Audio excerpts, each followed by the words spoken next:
Bonjour à tous. Donc je suis Étienne Pau, je suis le délégué interministériel à la stratégie nationale pour les troubles du neurodéveloppement, donc qui comporte, comme vous le savez, l'autisme, les troubles 10, le déficit de l'attention avec ou sans hyperactivité et les troubles du développement intellectuel.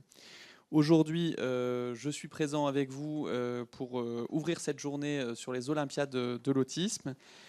Je souhaitais tout d'abord remercier les parties constituantes, on va dire, de la Maison de l'Autisme, donc le Groupement national des centres de ressources autisme, le CRAIF, et puis bien sûr Autisme Info Service, et notamment au travers d'Eve Dujaric, Marie Schuster, et puis Marion Lavergne, que je remercie d'avoir organisé cette journée.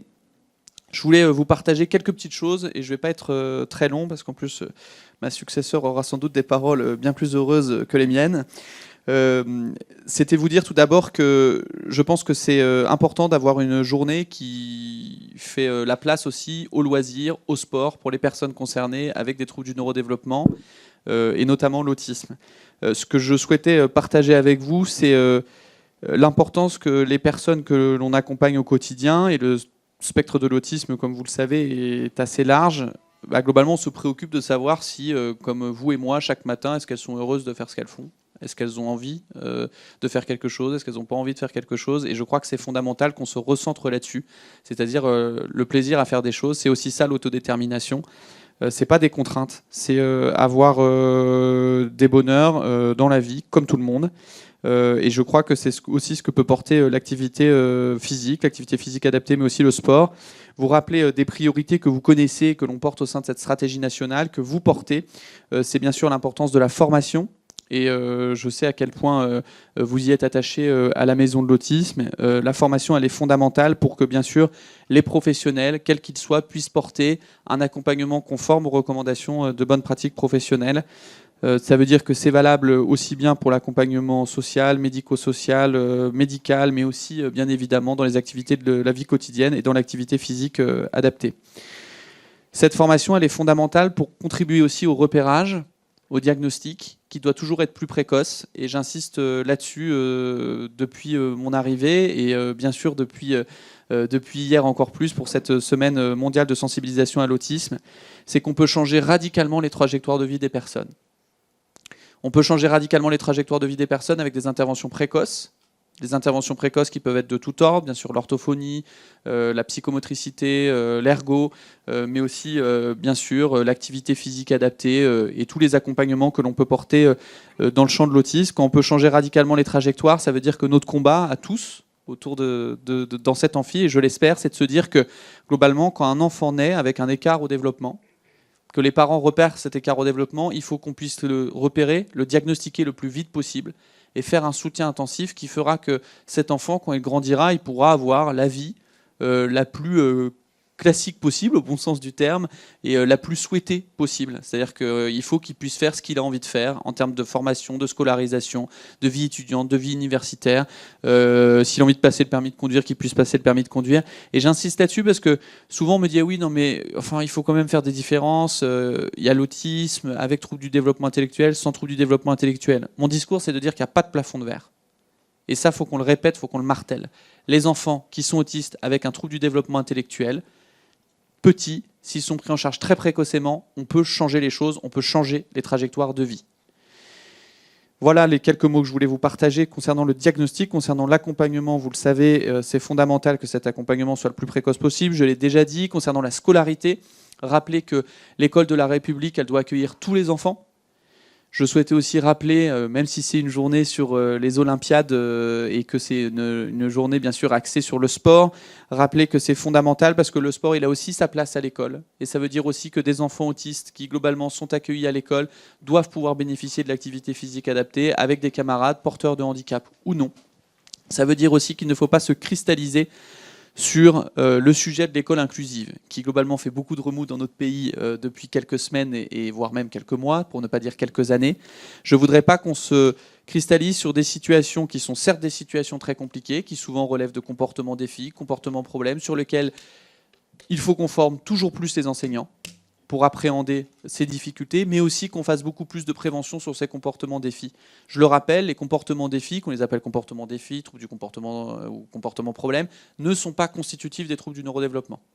Je pense qu'il faut le rappeler avec force. Ça veut dire que c'est tout notre travail de les prévenir pour que globalement les enfants puissent être accueillis dans les meilleures conditions possibles à l'école, et tous les enfants.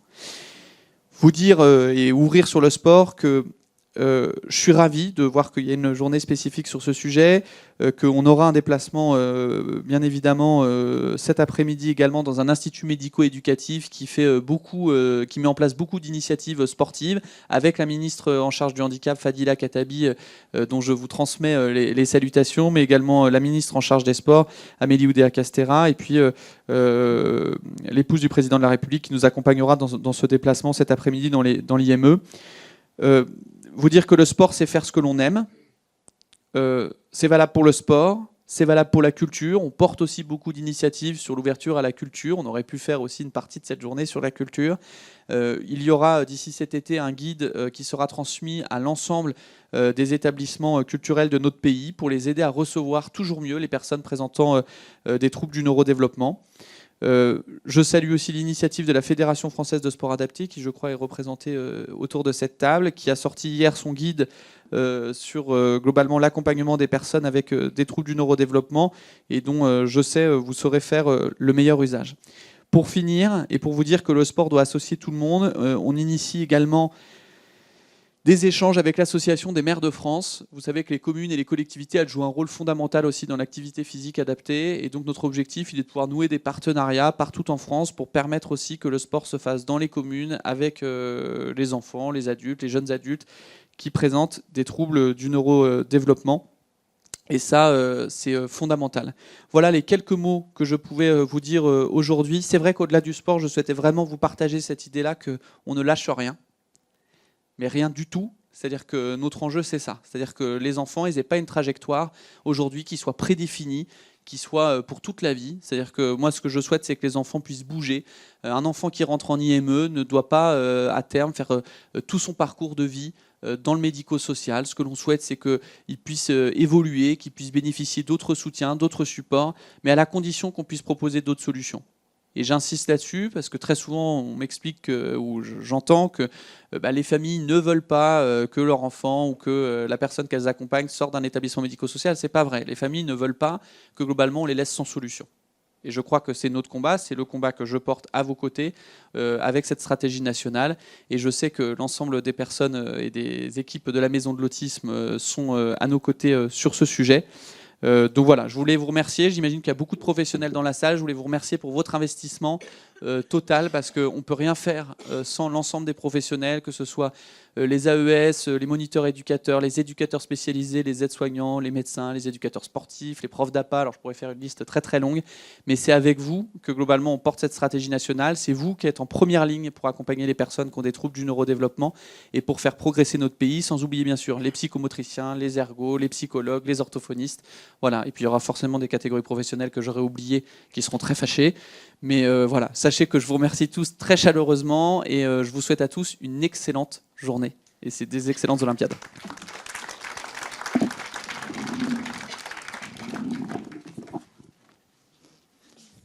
Monsieur le délégué interministériel à la stratégie nationale pour les troubles du neurodéveloppement et de l'autisme, merci. Bonjour à toi, cher Étienne.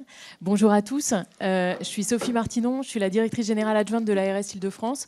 En fait, je suis très heureuse d'être parmi vous ce matin et de pouvoir dire quelques mots en introduction.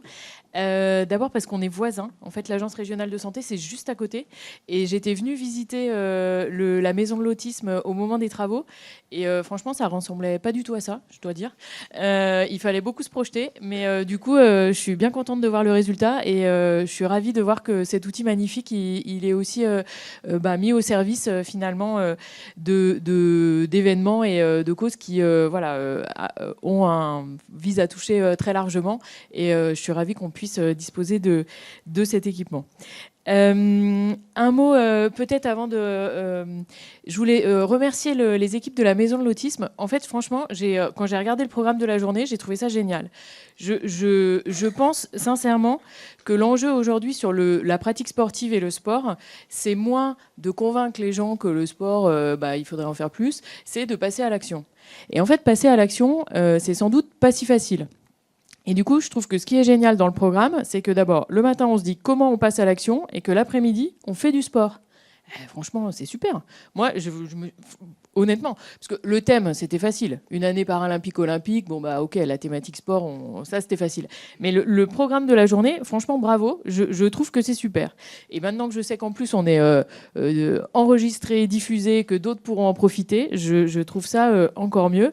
Je pense que vraiment, voilà, comme tu l'as dit, Étienne, l'accès au sport, c'est un droit fondamental. Certes, c'est vecteur de santé, mais c'est aussi et surtout vecteur d'inclusion, de socialisation et de développement personnel. Et je pense que, bah, voilà, par ailleurs, voilà, en tant qu'agence régionale de santé, nous, on promeut la pratique sportive pour tous, et donc évidemment aussi pour les personnes porteuses d'un handicap et bien sûr pour les personnes avec un trouble du neurodéveloppement. Et donc l'enjeu maintenant, c'est voilà, passer à l'action et ancrer la pratique du sport dans la durée. Donc peut-être un mot quand même pour vous dire, 2 mots. Le premier pour vous dire aujourd'hui ce qu'on fait. Et donc du coup, si vous êtes soit professionnel en établissement, soit parent, soit professionnel dans le monde du sport, du mouvement sportif, qu'est-ce que vous pouvez faire et comment est-ce qu'on peut vous appuyer pour faciliter les ponts, les passerelles entre les deux mondes. Voilà, ça sera mon premier mot. Et le deuxième, c'est pour vous donner quelques perspectives sur notamment les prochaines actions et finalement qu'est-ce qu'on porte aussi en termes de développement de la pratique sportive dans les mois et les années qui viennent. Donc voilà, un mot pour vous dire que du coup on a 3 objectifs. Le premier, c'est de créer des passerelles entre le médico-social et le mouvement sportif. Le deuxième, et c'est pile cette journée, l'outillage des professionnels en établissement pour développer la pratique sportive. Et puis 3, dire finalement ce qui se passe, valoriser ce qui se passe. Il y a énormément d'initiatives et je pense que plus on les connaît, plus on les diffuse, plus c'est facile de les dupliquer ou de s'en inspirer. Alors, quand on dit créer des passerelles entre le monde médico-social et le monde sportif, bah, concrètement, on n'a pas travaillé tout seul, nous, mais au contraire, on s'est associé avec des partenaires, notamment le Comité paralympique et sportif français, qui j'espère est représenté dans cette salle, peut-être. Bon, sinon, on le représente, mais on a un partenariat avec eux. L'idée, c'est de mettre en relation chaque établissement, en tout cas de soutenir la mise en relation entre un établissement et un club sportif. Et donc, on en a aujourd'hui 35 en Ile-de-France qui ont conventionné. Et donc, on les finance juste pour amorcer le partenariat. Voilà, ça permet d'enclencher les choses. Souvent, c'est des gens qui ne se connaissent pas du tout. Et donc, c'est l'occasion de créer une connexion finalement entre monde sportif et établissement. C'est assez intéressant, assez drôle, je dirais, parce que ça va du taekwondo au golf, en passant évidemment par le football ou le handball. Et évidemment, voilà, il y a une variété finalement de ces partenariats, mais qui est très intéressante. Notre deuxième partenaire, c'est l'éducation nationale.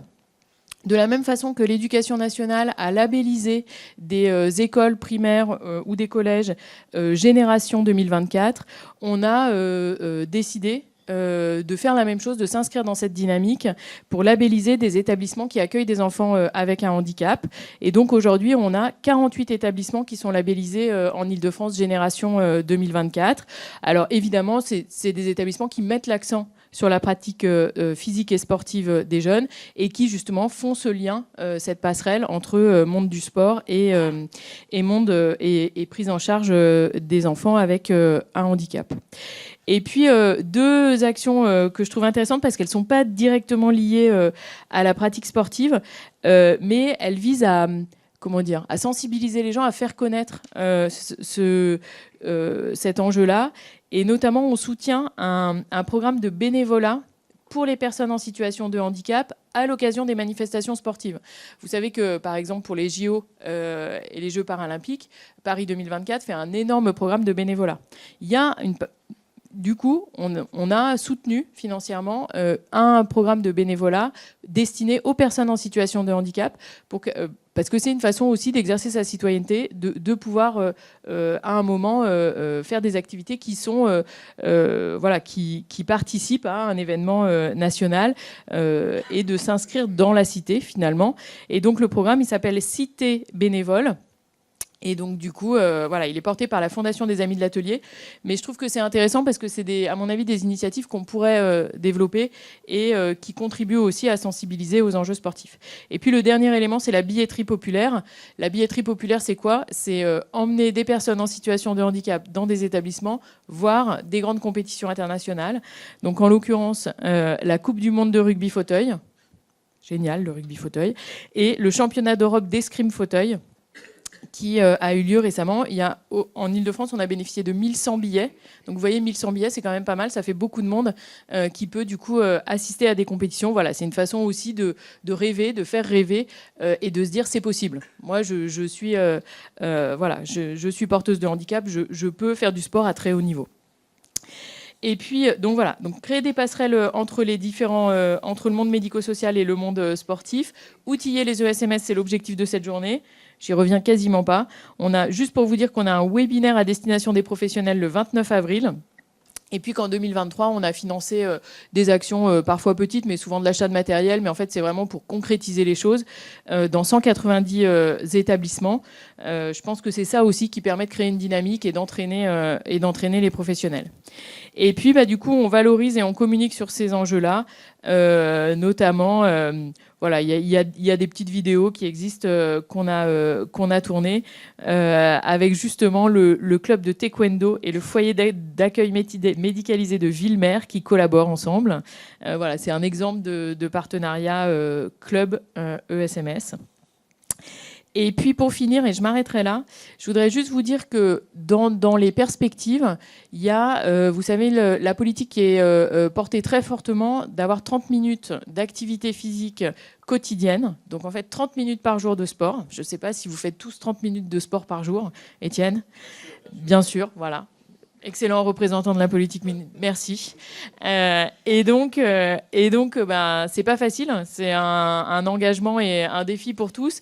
On commence du coup à déployer le réseau des référents sport en établissements médico-sociaux pour mettre en place ces fameuses 30 minutes d'activité physique, avec l'idée de créer un réseau pour faciliter les échanges de bonnes pratiques, le partage de connaissances et le développement, la dynamique collective. Donc ça va arriver très vite, puisqu'on a en ligne de mire au mois de mai un webinaire porté par le niveau national, par l'ANAP, l'Agence nationale d'appui à la performance des établissements médico-sociaux, qui va proposer à tous les référents nommés dans chacun des établissements de pouvoir commencer cette mission. Et alors, on en a déjà une centaine. Donc en fait, ça y est, maintenant, il faut y aller. Il faut nommer son référent. Il faut identifier surtout, parce que le nommer, ça c'est facile. Mais l'identifier, c'est une première étape. Et puis ensuite, enclencher une dynamique autour de l'activité physique. Et on va voir comment ce matin. Et donc voilà, donc ça c'est vraiment ce qui nous attend dans la suite. Et puis sachez aussi que nous, on a été très attentifs dans le cadre du plan inclusif 2030. Mais je ne vais pas développer parce que ce n'est pas l'objet ce matin, mais à bien identifier aussi des projets sport et développement de l'activité physique. Et donc, du coup, voilà, c'est vraiment une ambition dans la durée. Et je pense qu'au-delà de 2024, qui est l'année olympique, il faut qu'on se dise aussi, mais qu'est-ce qu'on veut pour 2025, 2026, 2027 ? Et nous, c'est très clair. Ce qu'on veut, c'est développer l'activité physique, ce soit les 30 minutes par jour ou que ce soit pour tous. Et donc, du coup, voilà, d'avoir une activité physique adaptée ou une activité physique classique, si j'allais dire inclusive, mais en tout cas, qu'elle puisse se développer le plus possible. Un grand merci à tous. Et du coup, moi, j'ai hâte de... Alors, on me racontera, mais en tout cas, j'ai hâte d'en savoir plus sur comment faire pour développer le sport. Merci à tous et très bonne journée.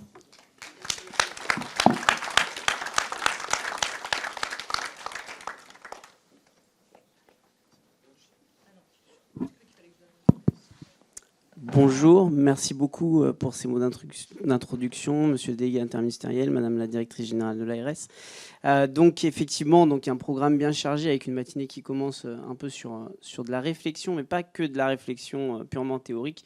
On va aussi parler pratique et on va essayer d'allier justement ces deux thématiques qui se rejoignent aujourd'hui et qui nous rassemblent, à savoir l'autisme et le sport. Alors moi, je suis Shamsdine Belkheat, donc je suis président de l'association Bleu Network qui gère un réseau national de mise en relation entre des familles et des professionnels pour accompagner les personnes autistes et également pour essayer de mettre en lien les personnes autistes avec le monde de l'emploi. Et je suis également administrateur chez AFG Autisme qui est la première association gestionnaire d'établissements vraiment spécialisés dans l'autisme. Je suis avant tout ça papa d'un enfant autiste de 9 ans, et c'est ce qui m'amène aujourd'hui aussi à témoigner sur cette thématique, parce que le sport a toujours été quelque chose dans lequel il s'épanouit, dans lequel il est heureux, qui fait avec le sourire, dans lequel il comprend les choses et il est bien. C'est quelque chose qui fait sens naturellement pour lui. Et c'était donc naturel pour moi aussi de travailler et de développer des projets autour du sport. Alors avant de vous présenter nos intervenants donc sur cette première table ronde qui visent à parler des enjeux thérapeutiques, pédagogiques et inclusifs du sport dans l'autisme, j'aimerais savoir alors qui est venu ici en tant que famille, en tant que parent. Vous pouvez lever la main, voilà. Des parents, des familles, voilà. Qui est venu en tant que professionnel? Ok, beaucoup. Et qui est venu en tant que visiteur, tout simple, pour découvrir. Voilà, il y en a quand même. C'est très important que vous soyez tous venus et qu'on ait vraiment un panel de gens qui représentent la société, parce que ce qu'on aimerait à travers ces deux tables rondes, c'est de donner envie à tout le monde justement d'aller vers des pratiques sportives dans l'autisme, vers des pratiques inclusives, parce que c'est fondamental et vous allez voir que c'est plus que du sport quand on pratique le sport et l'autisme. Alors pour m'accompagner aujourd'hui dans cette table ronde, donc j'aurai le plaisir d'avoir avec nous Amandine Bourris, qui est docteure en STAPS et donc sur la thématique du sport et de l'autisme. Elle est enseignante à l'université et membre de la commission nationale sport et autisme. Bonjour Amandine. J'aurai également donc Marion Métois, qui est chargée de mission Jeux Olympiques et Paralympiques au sein de l'Agence régionale de santé Île-de-France. Bonjour Marion. J'aurai également Adrien Gérinière, qui est enseignant en activité physique adaptée et chef de projet activité physique adaptée chez AFJ Autisme, donc à l'initiative de la plateforme AFG Sport Adapté dont on parlera, qui est une plateforme justement qui vise à faire du lien entre le médico-social et la société civile, les clubs de sport, pour que chacun, même en dehors du médico-social, puisse avoir accès à une pratique sportive en activité physique adaptée. Bonjour Adrien. J'aurai également le docteur Antoine Rosier, donc psychiatre et coordinateur du Centre Ressources Autisme Normandie Seine-Eure depuis 2004 et qui a également beaucoup œuvré dans ses travaux visant à rallier le sport et l'autisme. Bonjour docteur. Et Christian Alain, qui est enseignant, professeur et chercheur à l'Université Lyon 1, également sur cette thématique du sport et de l'autisme. Alors merci à tous d'être présents. On va rentrer tout de suite dans le vif du sujet avec les enjeux thérapeutiques. Alors, ce que j'aimerais savoir, et ce que j'aimerais qu'on explique vraiment à toutes les personnes qui sont là, c'est pourquoi le sport, finalement, dans l'autisme, est bien plus que du sport, et quelles sont les perspectives neurodéveloppementales des personnes autistes dans la pratique sportive. Donc, je vais d'abord donner la parole à Amandine, puisque c'est un peu aussi le résultat de vos travaux de thèse. Bonjour à tous, merci de me donner l'occasion de parler justement de ces travaux de thèse. Alors, c'était un doctorat réalisé avec la Ligue Sport Adapté Normandie. Donc, j'étais salariée de la Ligue pendant 4 ans. Et c'est un projet sport et autisme mis en place sur le département 76, donc notamment avec le Centre Ressources Autisme et la commission départementale sport et handicap, qui ont beaucoup œuvré pour la mise en place de ce projet. Donc le but, c'était de mesurer, d'observer les compétences émotionnelles et les compétences sociales des enfants avec autisme en inclusion dans les clubs de tennis du département de Seine-Maritime. Donc, grâce à différents moyens de communication, notamment le Centre Ressources Autisme qui a beaucoup œuvré, on a pu observer l'évolution des enfants, d'une vingtaine d'enfants, sur 2 saisons sportives, inclus dans les clubs de tennis. Donc, le but pour moi, ça a été d'observer le comportement de ces enfants, notamment au niveau des interactions sociales et de la gestion émotionnelle face à certaines situations de jeu. Donc, ce qu'on peut en retenir, justement, au niveau du neurodéveloppement, c'est que ça a donné l'opportunité aux enfants autistes, progressivement bien sûr, d'interagir avec les autres enfants du groupe, de devenir plus autonomes dans leurs pratiques sportives.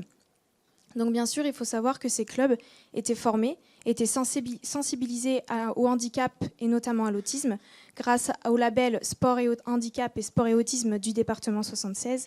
Et ces clubs étaient aussi affiliés à la Fédération française de sport adapté. Donc, ils étaient sensibilisés, formés. Les éducateurs sportifs apportaient donc une prise en charge adaptée.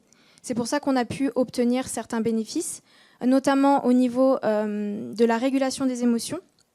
On a pu repérer une évolution certes différente chez les enfants, mais les enfants progressivement ont appris à réguler leurs émotions pendant la pratique. Donc ça apporte vraiment une gestion émotionnelle au cours de la pratique. On a aussi remarqué qu'ils éprouvaient beaucoup de plaisir, beaucoup de joie à pratiquer. Donc ça, c'est quand même un élément super important, c'est que les enfants étaient contents de venir au sport. Et ça, pour moi, c'était une des priorités. Donc c'est quand même une donnée importante. Il faut savoir aussi que si les enfants n'aimaient pas le tennis, parce que l'objet d'étude c'était le tennis, ils n'étaient pas obligés de continuer l'étude. Les enfants doivent pratiquer une activité physique qui leur plaît, qui les motive et qui réponde bien sûr à leurs besoins individuels. Merci Amandine. Docteur Antoine Rosier, donc pareil sur ces enjeux thérapeutiques, là, pour rebondir un peu sur ce qu'a dit Amandine. On sait que dans l'autisme, bon, voilà, les caractéristiques principales, c'est cette dyade autistique, la partie visible de l'iceberg, notamment avec des difficultés dans les interactions sociales.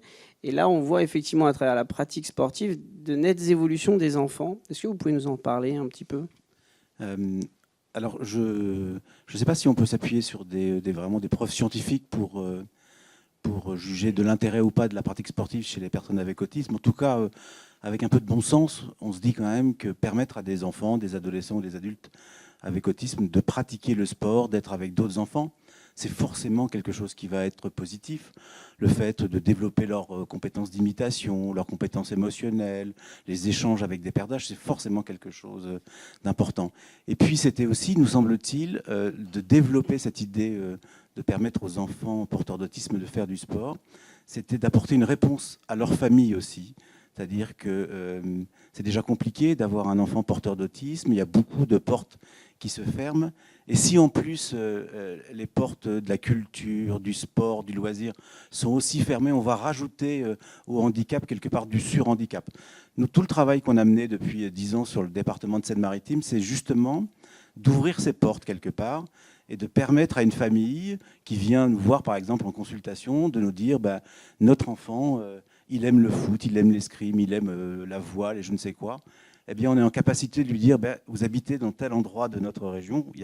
Je vois la cartographie sur l'écran et de leur dire près de chez vous, il y a un club où le BE est formé, va comprendre les particularités de l'enfant et vous pourrez tranquillement dire au BE voilà, mon enfant est porteur d'autisme, mais il voudrait quand même jouer au foot. Ça nous paraît un élément important. Donc, à la fois le développement de compétences chez les enfants, mais aussi, quelque part, une amélioration de la qualité de vie de la famille en général. Merci. Christian, vous avez aussi dédié votre carrière à ces différentes recherches. Qu'est-ce que vous pouvez nous dire sur ces enjeux thérapeutiques liés au sport et à l'autisme ? Je vais reprendre un mot que le docteur vient de prononcer, c'est ouvrir les portes. Je crois que quel que soit ce que l'on fait, c'est ouvrir les portes aux personnes autistes et aux parents qui les accompagnent. Je dirais que c'est le premier effet majeur, me semble-t-il, qu'il faut apporter. Ensuite, il y a effectivement beaucoup de travaux scientifiques qui confirment évidemment le bienfait de l'activité physique et sportive. Mais pour ne pas trop prendre sur la suite de la réunion, je voudrais juste insister sur quelque chose qui me semble encore plus important et qui n'a pas été dit et sur lequel il faudra insister, c'est que derrière le sport, il y a un enjeu encore plus important, c'est celui de la motricité. Le développement de la motricité et ses rapports avec la cognition et les émotions. Comment peut-on faire pour que le développement de l'enfant autiste puisse s'appuyer sur sa puissance motrice, parce qu'ils ont des puissances de motricité, et mettre en rapport la cognition et les émotions. Je n'en dirai pas plus. Pour l'instant, je crois que c'est l'effet majeur. Et c'est extrêmement important. Adrien, vous avez mis en place plusieurs activités physiques adaptées dans des clubs de sport. Hein. Vous êtes sorti du médico-social, vous êtes enseignant en activité physique adaptée dans un CESAD. Fait rentrer dedans. Voilà, vous avez fait rentrer dedans. Et du coup, qu'est-ce que vous avez remarqué notamment sur les jeunes qui pratiquent dans ces clubs depuis une dizaine d'années sur justement leur développement au niveau psychomoteur, cognitif, mais pas seulement en termes d'interaction et de tout ce qui se joue autour des enfants autistes? Avant d'aller sur les objectifs, j'aimerais revenir sur un tout petit point de sémantique. Alors on fait un raccourci, on dit sport, Mais vraiment, quand on dit sport, c'est très réducteur en fait, parce que le sport, c'est la compétition sportive. Et donc, moi, ce qui me paraît vraiment primordial, c'est de dire que ce sport-là, cette compétition, elle sera accessible à un pourcentage infime de nos jeunes avec TSA. Et que donc, il faut vraiment prendre les activités physiques, sportives et artistiques, les jeux traditionnels, les échecs, en fait, tout ce qui marche, c'est ce que tu disais très très bien. On part de ce qui va marcher, on part de ce qui fait plaisir, on part de ce qui motive. Moi, quand je fais un projet personnalisé, la première question que je pose au bénéficiaire ou à sa famille, c'est qu'est-ce que vous aimez faire ? Et c'est même pas forcément quel sport vous aimez faire, surtout pas en fait. Et la plupart du temps, il va me dire, moi j'aime les panneaux de signalisation, voilà. Et petit à petit, on va vers des choses de motricité. Et après, nous, notre travail, c'est de comment, à travers cette motivation-là, comment est-ce qu'on va pouvoir la faire basculer vers quelque chose de concret qu'on va pouvoir pratiquer ensemble. Et là, à ce moment-là, quand c'est bien adapté, là oui, on voit, les premières grandes choses qu'on travaille, c'est la compréhension. La compréhension de, ne serait-ce que si on va à la piscine, du parcours de déplacement. Et bien là, il faut que je laisse mes affaires ici pour ensuite aller dans l'eau. Et pas l'inverse. Enfin, on a déjà des jeunes, nous, qui sont rentrés tout habillés dans l'eau parce qu'ils n'avaient pas encore compris le parcours de déplacement. Donc il y a énormément de choses en termes de compréhension, de règles du jeu, etc. Ensuite, effectivement, on en a très bien parlé aussi, c'est la gestion émotionnelle et sensorielle qui est vraiment liée. Une fois qu'on comprend ce qu'on fait dans ce terrain d'activité physique, sportive et artistique, et ben là, à ce moment-là, on va pouvoir mieux gérer son émotion, travailler sur les relations sociales et travailler sur toutes ces choses qui peuvent nous gêner, la lumière, le mouvement, etc. Et puis, vraiment apprendre à jouer. Moi, c'est ça, hein, le maître mot.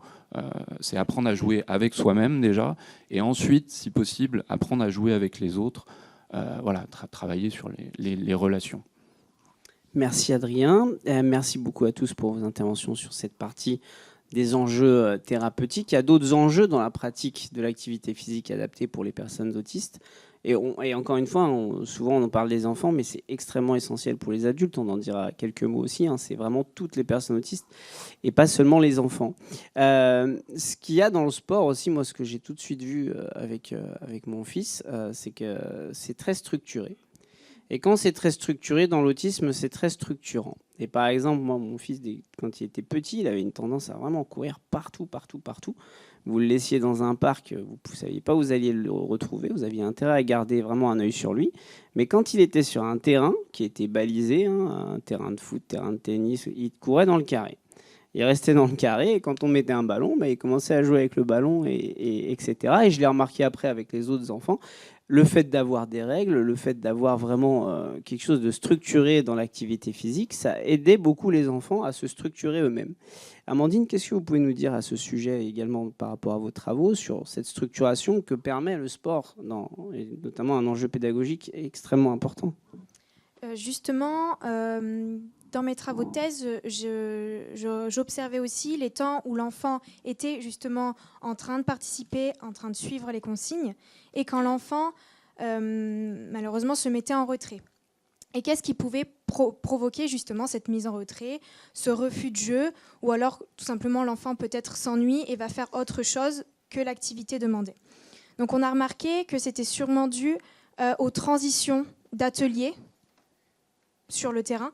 Donc c'est très important de structurer l'activité, que ce soit en termes de matériel, mais aussi dans la temporalité.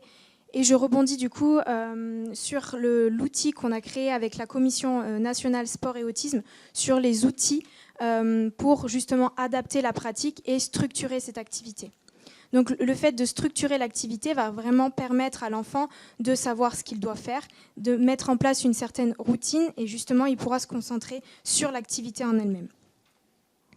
D'accord, merci. Donc docteur, on facilite le traitement de l'information à travers cette structuration et du coup on observe que les enfants prennent mieux cette information et sont mieux. Qu'est-ce que vous pouvez nous en dire ?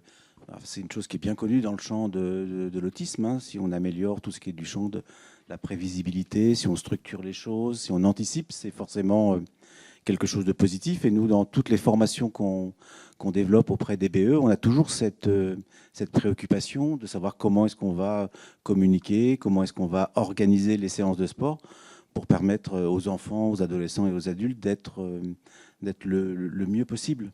Et puis, il y a un autre élément quand même dans l'activité sportive, c'est que nous, on trouve que c'est particulièrement important. Tout à l'heure, on parlait éventuellement de compétition. On n'a pas du tout cette idée de compétition. C'est uniquement une activité de plaisir. Et c'est une activité à la fois de plaisir, de socialisation. Alors bien évidemment, qui sur un plan physique est plutôt une bonne chose, mais on n'a pas d'objectif de performance. Ce qui n'est pas le cas, par exemple, d'autres types d'inclusion. Par exemple, pour un enfant, quand il va à l'école, il y a quand même quelque part un objectif de performance. Il faut rester assis, il faut apprendre. On n'a pas du tout cet objectif quand on fait une activité sportive. La seule chose qui compte, c'est que l'enfant, quand il y participe, il y prenne du plaisir, qu'il renvoie bien la balle ou pas très bien la balle. Sur le fond, c'est secondaire. Et donc, si on lui permet, parce qu'on a organisé les séances, parce qu'on a rendu les choses plus simples pour l'enfant, qu'il y participe avec plaisir, je crois qu'on a déjà fait un pas en avant et qui a forcément des effets positifs pour l'enfant. Merci. Christian, vous confirmez, j'imagine, à travers tous vos travaux? D'abord, il existe quand même pas mal de travaux scientifiques qui confirment le problème des rapports entre l'autisme et le sport. Ce que je voudrais dire, c'est qu'effectivement, ce n'est pas la compétition qui est première, mais il ne faut pas l'empêcher. Parce que certains autistes trouveront du sens à la compétition aussi. Donc, effectivement, motricité globale et générale en premier. Et on n'a pas le temps, mais je pense que cet ouvrage, L'autisme et le sport, fait le point sur les apports scientifiques et sur les stratégies pédagogiques. Donc, pas le temps de développer les choses. Ce que je voudrais simplement dire, c'est que le plus important et auquel on ne pense pas, c'est le choix de l'activité physique et sportive, suivant que ce choix-là fait que cette activité-là est plus ou moins adaptée en elle-même, avant même la pédagogie, en elle-même par ses contraintes. Le foot, il y a des contraintes sociales qui font que ce n'est pas pareil que faire de l'escalade où tu es tout seul en face à l'environnement. Dans ce livre, vous trouverez quelles sont les contraintes des activités physiques et sportives qui sont positives au départ pour le développement cognitif, émotionnel et sensoriel des enfants autistes. Donc, on ne peut pas prendre n'importe quel sport non plus. Il y a d'abord le choix, l'intérêt, et ça c'est très important, et ensuite l'adaptation qui va permettre, c'est tout un ensemble, le choix, l'adaptation, l'intérêt, et puis Madame Couder qui va arriver nous dira quelque chose. Merci beaucoup. Adrien, bon, vous en êtes convaincu. On a cette petite anecdote à l'Asvel Sport Adapté de la petite fille qui finissait dans les douches. Hein, tu pourras en parler un petit peu. Et puis, en fait, on voit que finalement, en structurant non seulement l'activité, mais également tout ce qu'il y a en amont et tout ce qu'il y a après, c'est vraiment une aide fondamentale pour les jeunes. Tiens. Là, du coup, il y a aussi beaucoup la question de l'inclusion, de l'accessibilité du club de sport. Et là où, peut-être, pour rebondir sur ce que vous disiez, il y a une vraie déconstruction à faire ou une transformation de l'offre dans les clubs de sport. C'est-à-dire que, oui, au départ, un club de sport, il est là pour performer, pour acquérir la motricité la plus excellente possible. Et donc, non, de base, ça ne correspond pas forcément avec les besoins de tous les jeunes. Et c'est aussi la raison des portes fermées. Et donc, comment est-ce qu'on transforme petit à petit, vraiment pratiquement sociétalement, l'accessibilité à la pratique physique, sportive et artistique? Eh ben, c'est déjà déconstruire dans la tête des dirigeants et des entraîneurs des clubs de sport que l'unique but, c'est de créer le futur champion. Ben, non, plus maintenant. Nous, ce qu'on essaye de développer, c'est un lieu et des temps où tous et toutes, en fonction de leur motivation et de leurs besoins, ils vont pouvoir avoir accès au type de pratiques qui vont leur faire du bien. Et donc, pour ça, on va penser les différentes possibilités d'inclusion. Parce que oui, jouer en équipe première dans un sport collectif alors qu'on a un TSA avec une déficience intellectuelle, ben non, peut-être pas.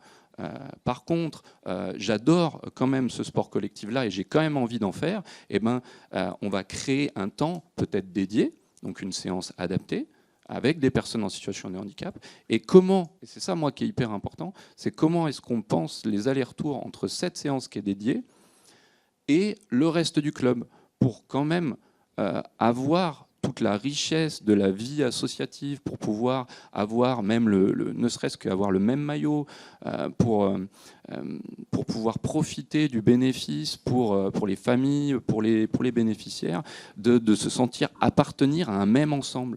Moi, j'ai des témoignages de parents qui me disent, moi, ce temps-là de semaine, où une fois par semaine, mon fils, ma fille vont dans le club, c'est le temps où j'oublie qu'il est handicapé, parce qu'il a le même maillot, parce qu'il est connu, reconnu, comme faisant partie d'une entité. Et ça, vraiment, c'est fondamental.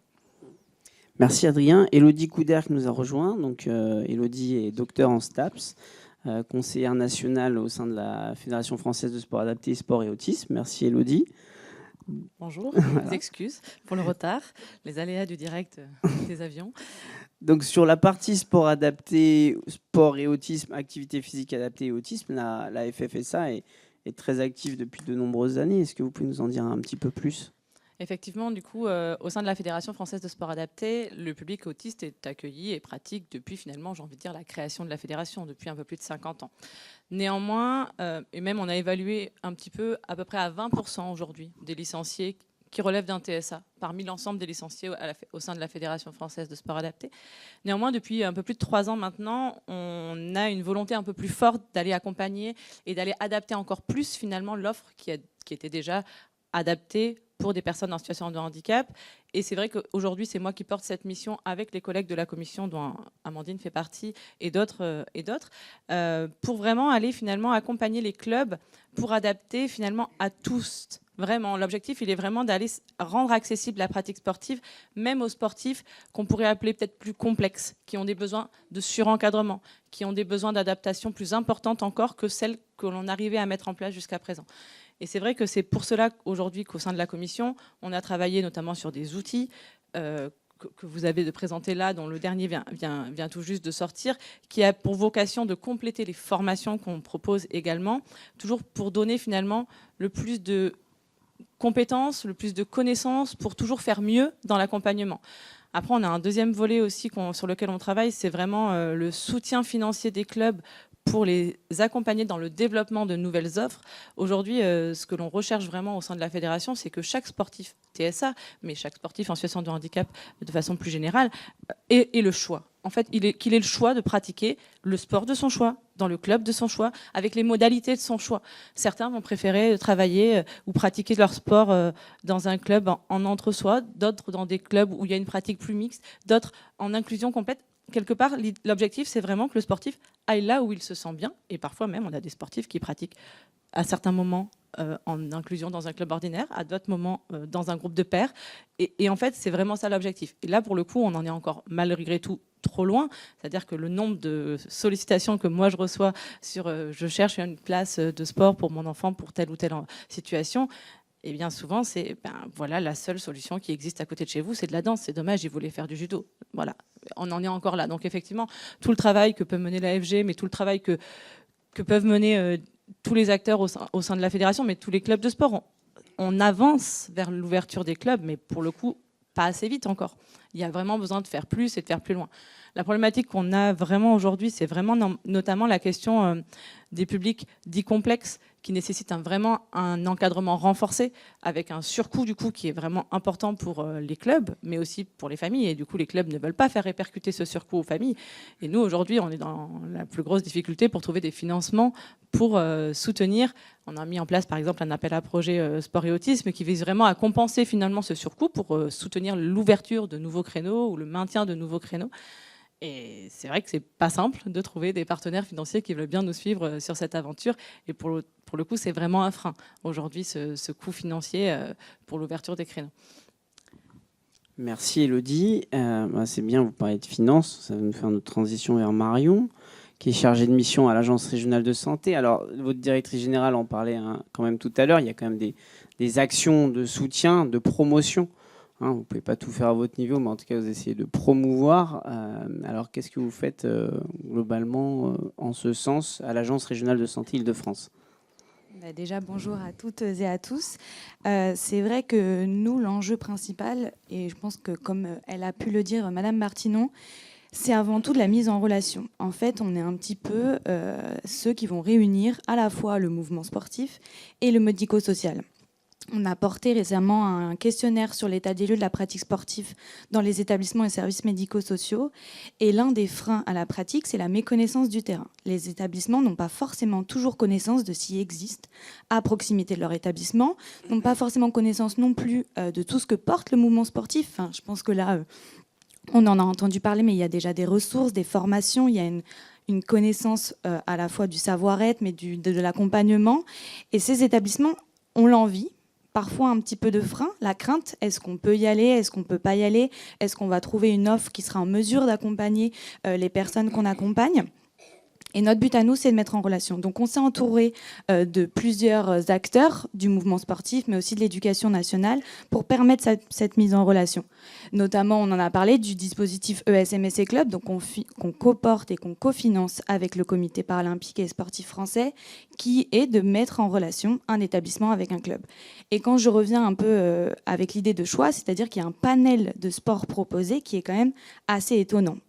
Et c'est de leur dire, en fait, vous pouvez aussi choisir, avec les personnes que vous accompagnez, le sport que vous allez vouloir pratiquer. On a parlé de golf, de taekwondo, on a un petit peu de tout, on a de la voile, on a plein de sports possibles dans cette pratique. Et l'idée, c'est aussi de pouvoir réunir autour d'autres instances. On a parlé de ce webinaire qui a lieu, et je vous encourage, on va partager, il aura lieu en visio. Le 29 avril prochain, on va donner la parole au mouvement sportif, c'est-à-dire présentez-vous concrètement, qu'est-ce que vous pouvez apporter en termes de ressources, en termes d'accompagnement, aux établissements médico-sociaux. Il faut qu'il y ait de l'interconnaissance. On va aussi donner la parole à des établissements qui portent eux-mêmes des projets sportifs, parce qu'on a une connaissance du mouvement sportif, mais on a aussi des créations de ressources, d'outils et de bonnes pratiques qui sont issues finalement du terrain et des établissements médico-sociaux. Et c'est à travers ces rencontres-là qu'on va pouvoir à la fois briser peut-être ce petit frein, dire en fait si c'est possible pour les autres, c'est aussi possible pour nous, et inciter à se lancer dans une démarche sportive et de favoriser cette interconnaissance. On a aussi un partenariat avec la Ligue de sport adapté d'Île-de-France pour créer des outils. Donc on s'est associé avec eux pour créer 2 livrets de communication qui seront à la fois à destination des référents sport en établissement et un livret qui sera à destination des familles. Dedans, l'idée, c'est simple, c'est je suis un établissement médico-social. En ouvrant, je dois comprendre comment la Ligue de sport adapté d'Île-de-France peut m'accompagner à construire un projet sportif. Mais c'est de savoir quelles sont leurs actions, c'est-à-dire qu'ils portent aussi les dispositifs interministériels, le savoir nager, le savoir rouler. Et le livret des familles, c'est un petit peu la même optique, mais du côté famille. J'ouvre le livret et concrètement aujourd'hui, comment la Ligue peut m'accompagner pour que mon enfant puisse pratiquer une activité physique et sportive. Et c'est un peu ça pour nous l'un des enjeux, c'est à la fois d'outiller, donc avec les ressources du terrain, autant médico-social que sportif, et de mettre en relation. Parce qu'aujourd'hui, je pense que c'est ça qui pourra favoriser plus de développement de la pratique sportive et de valoriser ce qui fonctionne, pour inciter ceux qui ne sont pas encore dans cette démarche à se lancer, en disant c'est possible, allez-y. On a les ressources, on a les professionnels qui sont formés, on vous les présente, et c'est à vous aussi de pouvoir construire la suite. Voilà. Merci Marion, merci, c'est des précisions extrêmement intéressantes.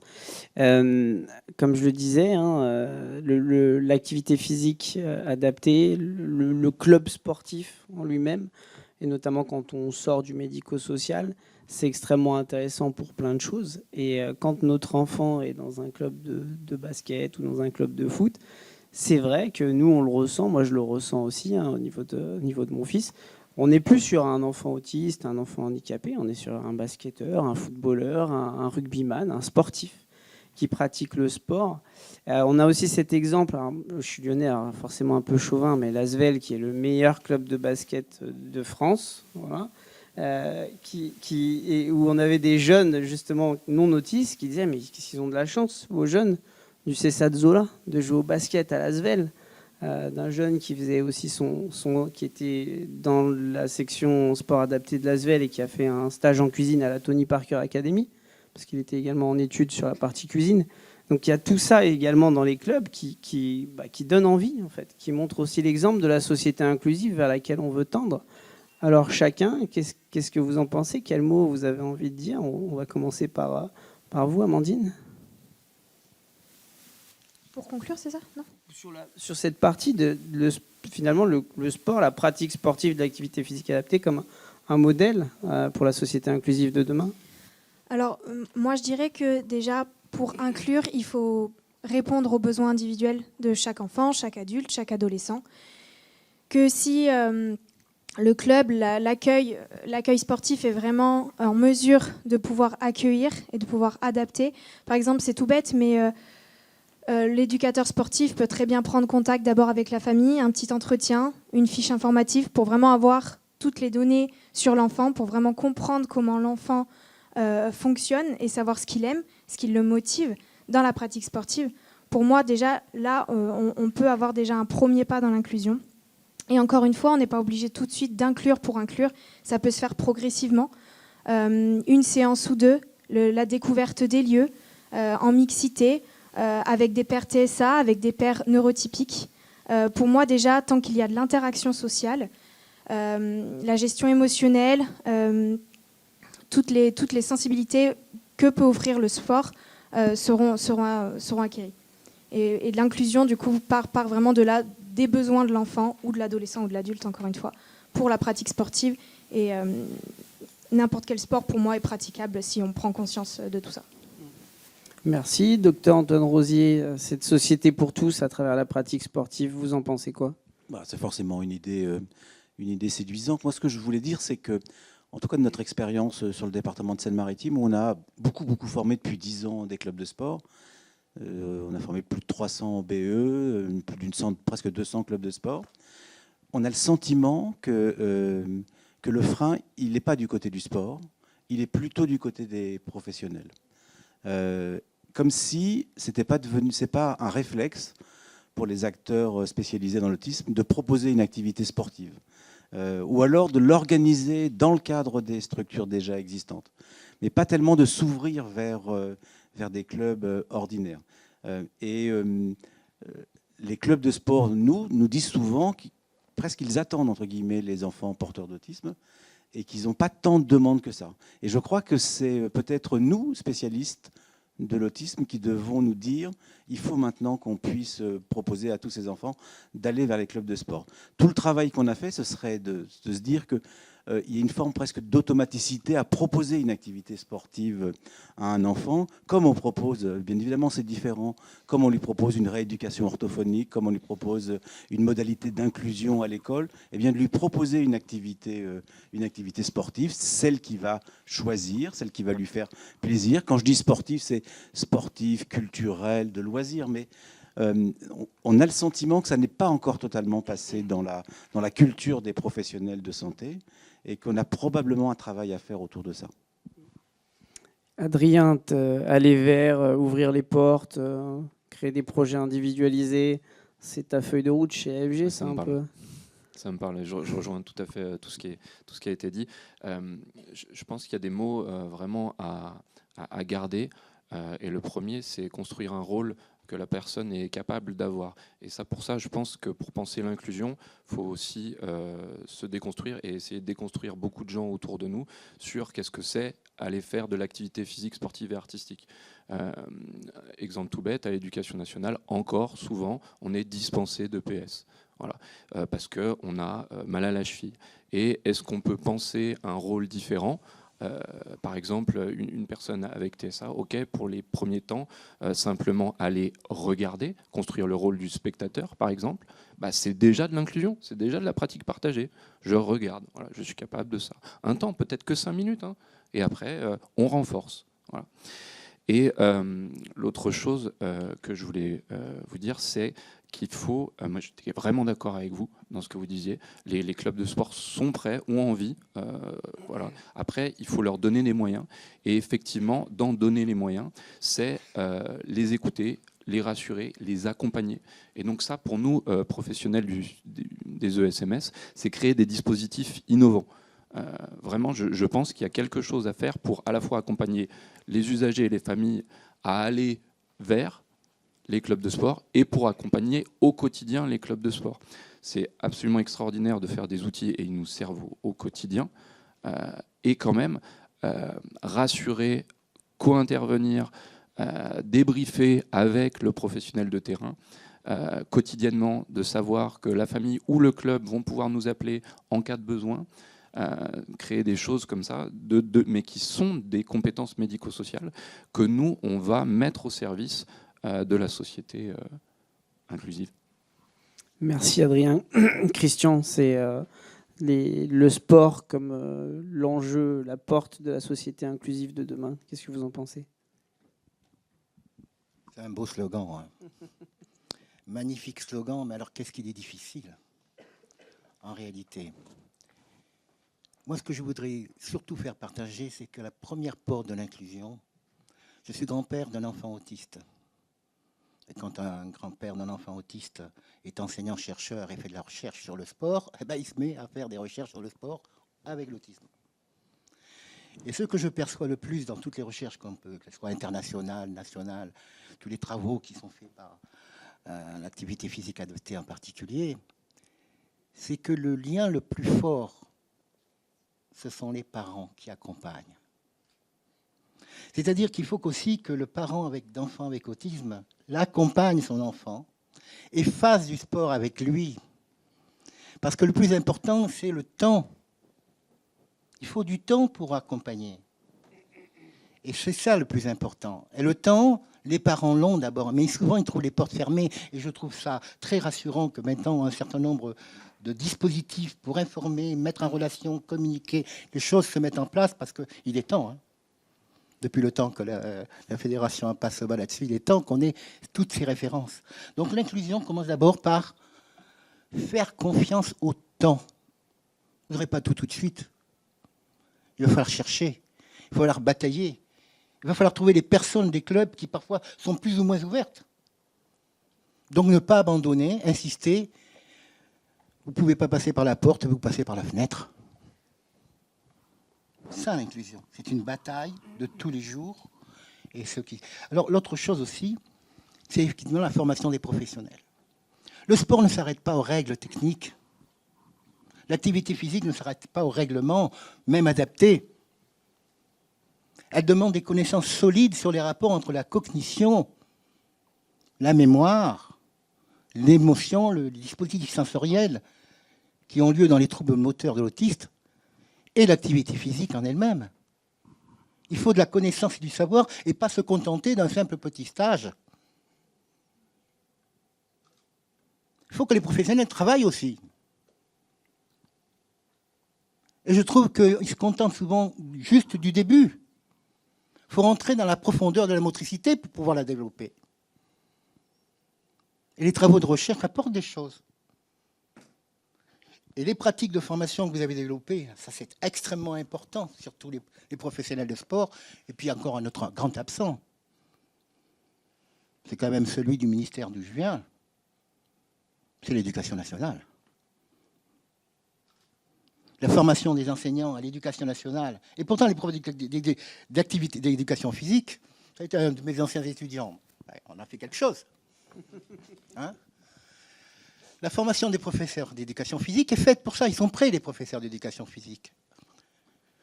Les autres professeurs le sont moins. Et donc, il y a un problème des relations entre l'éducation nationale et le médico-social auquel on essaie de s'attaquer. Et c'est très, très important que le médico-social et l'éducation nationale se rejoignent. Mais alors, le chemin est long. Donc, l'inclusion, elle passe aussi par le fait qu'il va falloir aussi bousculer l'éducation nationale pour qu'elle mette en place des enseignants formés devant les enfants autistes. Et à chaque rentrée scolaire, c'est la galère. Il faut tout recommencer, tout remettre en ordre. C'est épuisant. Donc l'inclusion, c'est aussi, malgré le fait que ça soit épuisant, toujours y croire. Merci Christian. C'est vrai, il a raison de le dire, parce que pour les familles, et notamment moi qui ai un enfant autiste, quand je fais les forums de rentrée dans la ville où j'habite, c'est vrai qu'il y a encore trop peu de clubs qui nous proposent des activités qui vont être adaptées à mon enfant autiste. Et donc on va, en plus de s'épuiser au quotidien avec un enfant qui a plus de besoins que les autres, s'épuiser aussi à chercher des activités, à chercher quelque chose qui lui correspond. Alors qu'au final, ce serait normal qu'à chaque stand, je puisse avoir une proposition, quasiment, au moins 80% des stands. Alors qu'est-ce qu'on fait, Elodie? Elle avait fait ça là, pour passer par les fenêtres, ouvrir les portes. Comment vous faites? C'est vrai que nous, au niveau de la fédération, pour le coup, on accueille quasiment que des personnes en situation de handicap. Il y a quelques pratiquants qui ne relèvent pas d'un handicap, mais c'est vrai qu'ils sont une minorité. Mais c'est vrai qu'on va très loin dans l'accueil. Pour le coup, on va très loin à plusieurs raisons. C'est-à-dire que déjà, comme vous le disiez tout à l'heure, et comme tu le disais, Adrien, notamment, être adhérent d'un club, qu'il soit sport adapté ou pas, mais être adhérent d'un club sport adapté, c'est appartenir à une famille, c'est appartenir à un groupe, c'est participer à la vie associative, c'est participer à l'organisation de rencontres sportives. On a aussi tout ce volet-là sur la participation au sein de la Fédération française de sport adapté. C'est la pratique régulière toutes les semaines dans son club avec ses encadrants, mais c'est aussi la rencontre sportive de randonnée, de pétanque ou de peu importe, de toutes les disciplines. C'est plus de 3000 rencontres qui sont organisées chaque année, que ce soit à partir des activités motrices jusqu'aux rencontres de haut niveau, avec même une classification II3 qui est apparue en juin dernier au Global Games, qui concerne uniquement les personnes avec autisme. Donc c'est vrai que là-dessus, on travaille vraiment pour que personne n'ait pas sa place au sport adapté. Et vraiment, là, moi, c'est vrai que c'est le travail de bataille qu'on a vraiment avec la commission, c'est vraiment donner les moyens à chacun des clubs pour être en capacité d'accueillir même des profils qui sont plutôt complexes à accompagner, avec des accompagnements 1 pour 1, des accompagnements 1 pour 2. Et ça, c'est vraiment le travail que l'on essaye de mener aujourd'hui. Avec également une mesure d'impact social qui a été menée en 2021, qui nous a dit finalement, le plus gros changement, participer au sport adapté, c'est permettre aux sportifs avant tout de changer le regard qu'ils portent sur lui-même. Et ça, c'est, je crois, aussi important. Pour pouvoir être inclus, il faut aussi que le sportif s'autorise à être inclus, s'autorise à aller vers le club sport adapté si c'est ce qu'il souhaite, ou n'importe quel club si c'est ce qu'il souhaite aussi. Donc ça, c'est vraiment ce travail-là.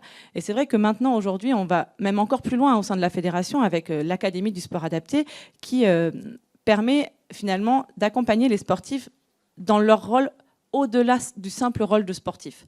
C'est-à-dire qu'on travaille pour l'ensemble des sportifs, avec TSA, mais pas uniquement, à ce qu'ils puissent prendre des responsabilités en tant qu'arbitre, entraîneur, assistant-entraîneur, élu, même membre des comités directeurs, et de ne plus être pour faire pour les personnes, mais faire avec les personnes. Et ça, c'est vraiment aujourd'hui, je pense que c'est la route qu'il faut prendre. Alors effectivement, peut-être la Fédération Sport Adapté est peut-être en avance sur cette organisation par rapport à d'autres, mais finalement l'objectif c'est que tout le monde suive ce sillage-là et que finalement, comme on le disait tout à l'heure, c'est naturel en fait. C'est-à-dire que tous les sportifs doivent pouvoir pratiquer l'offre qui leur correspond. Et effectivement, on ne va pas être tous dans l'équipe première en compétition, je suis tout à fait d'accord avec ça, mais pour autant, si j'ai envie de faire du foot, même si je suis TSA, j'ai le droit d'avoir envie de faire du foot, et nous, c'est à nous d'adapter le foot pour qu'il te soit accessible. Voilà un petit peu ce sur quoi je peux dire. Merci Elodie. Marion, donc en tant que chargée de mission de l'ARS, et avec ce que vous disiez tout à l'heure, on essaie de coordonner tout ça, toutes ces activités. Donc, quels sont vos objectifs, vous, à travers la pratique sportive sur la société inclusive de demain?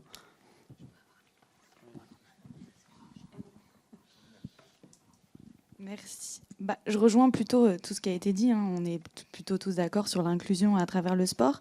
Mais c'est aussi, je le répète un peu, mais cette mise en relation, elle est hyper importante. C'est-à-dire que vous disiez que les clubs sont prêts à accueillir les publics en situation de handicap. Mais en fait, de l'autre côté, on n'ose peut-être pas y aller. Et cette idée de valorisation, donc notre cheval de bataille aussi, c'est de valoriser ce qui existe. On a produit, Madame Hortinon le disait, 2 vidéos d'illustration de SMS et Club, donc qui mettent en relation deux établissements et 2 clubs. Et je vous encourage à aller les visionner. On donne la parole au club, on donne la parole aux personnes concernées. Qu'est-ce que ça vous a apporté de faire du sport ? pourquoi vous avez voulu en faire, comment on vous a accompagné du côté ARS et CPSF, et c'est de donner une vision en lumière sur les dispositifs qui fonctionnent. Parce que nous, on se dit que c'est aussi comme ça que ça va fonctionner, c'est que si on valorise, ça va donner envie aux autres de faire. On est en ce moment dans le cadre de la semaine olympique et paralympique. On a mis en valeur tout au long de la semaine, et on va le faire encore, des projets. Donc là, c'est plutôt porté avec des établissements enfants, mais qui mettent en place des actions, cette fois-ci dans une pratique partagée, avec d'autres écoles ordinaires, avec des collèges, etc. Quand c'est possible et montrer que c'est possible, on imagine que ça va inciter d'autres à le faire. Et c'est toute la question qu'on a actuellement sur cette question de valorisation des projets qui sont portés.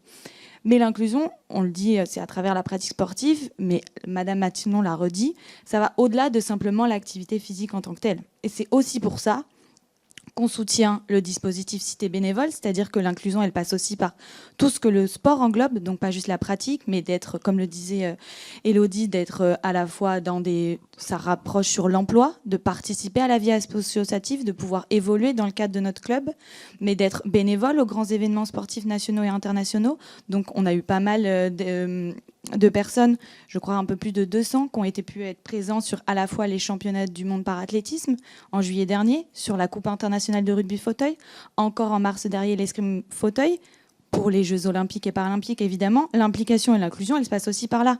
Mais elle passe aussi par nos billetteries solidaires. On essaye d'être présent sur toutes les billetteries solidaires qui ouvrent dans ces grands événements sportifs nationaux et internationaux, parce que la participation, elle se passe par là, en tant que sportif, en tant que spectateur, en tant que bénévole, en tant que... ça peut être directeur de club, d'être représentant ou quoi que ce soit. Et cette inclusion, elle se fait sur toute la dimension du sport. Et c'est ça notre stratégie à nous, c'est de continuer dans cette dynamique d'inclusion, mais complète dans tous les éléments que représente la pratique sportive. Merci. J'ai une dernière petite question. On répondra qui voudra. Je suis d'une famille en région parisienne. Alors, je suis nul en géographie parisienne, donc je vais dire j'habite à Bobigny. C'est bon ? Et je veux inscrire mon enfant autiste au foot. Alors, qu'est-ce que je fais ? À part déménager en Seine-Maritime ou à Lyon, où on a créé la plateforme Sport Adapté.